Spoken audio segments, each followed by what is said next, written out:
Nung grade 5 ako,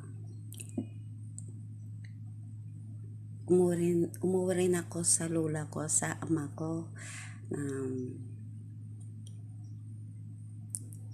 Pagkatapos, nagtatrabaho din ako bilang isang katulong. Yung ginagawa ko pauwi, hindi kasi ako nananatili sa mga amo ko. Iba't ibang amo yung ko. Puro sila lahat ng mga guro. Sa lahat ng mga guro ko dyan na tinitirahan ko noon, maraming salamat po sa inyong lahat. Tapos puso po akong nagpapasalamat na tinulungan ninyo ako mag-aral. Grade 5 po ako, nakatira po ako sa mga guro ko. At sa mga tiyahin ko rin, nakatira din ako sa kanila. Palipat-lipat ako ng tirahan sa mga tiyahin ko, na pinapakain ako, inaruga ako. Pero ako talaga yung taong parang hindi naka-stay sa isang lang. Katulad sa tiyahin ko, hindi ako nananatili dyan. Punta naman ako sa ibang tiyahin, tapos punta naman ako, palipat-lipat pa. Ganyan ako noon, palipat-lipat ako ng tirahan hanggang nakalipat ako doon sa guro ko. Grade 5 ako doon sa guro ko hanggang na grade 6 ako, hanggang nag-high school nga ako. Nag-high school ako, first year high school.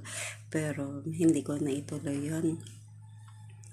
Ang first grading pa lang ng high school, huminto na ako.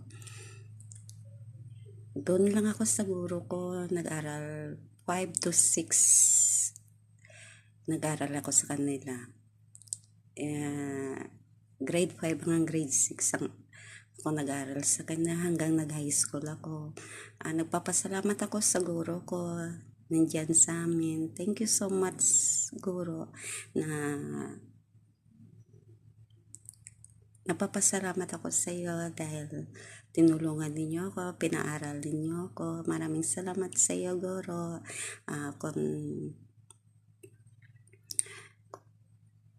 Kung nakinig lang sana ako, siguro ngayon success na ako, nakatapos na ako. Pero hindi po ako nakinig sa inyo. Tama po kayo. Dapat magpupursige talaga sa pag-aaral. Ang hirap talaga, walang pinag-aralan. Kaya kayo mga estudyante dyan, mag-aaral kayo ng mabuti. Ang hirap po lang pinag-aralan, sa totoo lang. Kasi habang buhay ka na maging isang katulong. Tignan mo ako, 9 years old pa lang ako, katulong na ako. Hanggang ngayon, 53, katulong pa rin. Walang nagbabago sa buhay mo. Pero kung may pinag-aralan ka, siguro